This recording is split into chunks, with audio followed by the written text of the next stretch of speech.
دا چیلې نه اکثر مونږ خلک چې دی نو په دې قربانو کې مو په دې کې دا چیلې اکثر مونږ د دې سرمنې د ګوډي وایو. نو د دې په باره کې یاد ساتئ ګورئ علامه دمیری رحمت الله علیه په خپل کتاب حیات الحیوان کې په صفحه نمبر 224-25 باندې غالبا په دې باندې د دې په باره کې یو عجیبه خبره لیکلې ده. هغه فرمایي چې کله یو انسان دی هغه فرض کا پس کې اکسیډنٹ کې زخمی شو یا داسې زاړه زخمونه دی په یا اکثر دار چې هغه چا وهل دی یا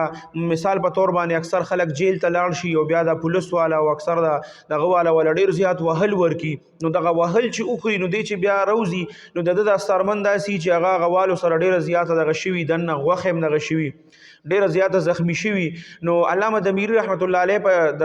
چیلې په دې خواصو کې چې کوم دین او غي لیکلي دي چې سو کم انسان داسې وهل او خوړل او یا داسې زخمی شو دا ټول بدن داسې خوګ دی نو هغه داسې کارو کې چې د چیلې دا سرمن چې دا په دې کې د هغه زی داسې رابندۍ د سو وخت لپاره هغه چې د چیلې پر سرمن کې رابند کی او هغه پکې خول شي داسې دغه شي ګرم شي پکې نو د دې د وجه نه به الله د زخمونه دن نه چې په سرمن دي په غوخه کې دي وې دا زخمونه به الله ټول ټیک کی. نو دا علامه دمیری رحمت الله علیه په حیات الحیوان کې په جلد نمبر 2 کې دا خبره به لیکلې ده کوم کې چې د شاد ذکر راغلی دی په هغه کې دا هغه په خواصو کې لیکلي دي په صفحه نمبر 24 یا 23 دغه شان باندې موجود دي.